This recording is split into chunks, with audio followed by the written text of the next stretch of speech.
mantika. Mag-gisa na tayo. Unahin natin ang bawang. Sunod na ang sibuyas at luya. Then, ilagay na ang ating chicken feet.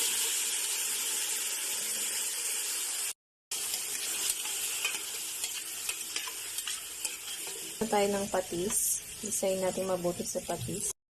Mag-add na tayo ng black pepper powder. Ayan, nag-isa ng mabuti. Lagyan na natin ng toyo. Mag-add rin tayo ng konting oyster sauce.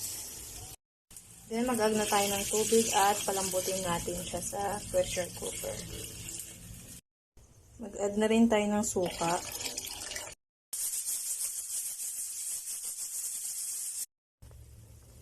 Mag-add na rin tayo ng red bell pepper at siling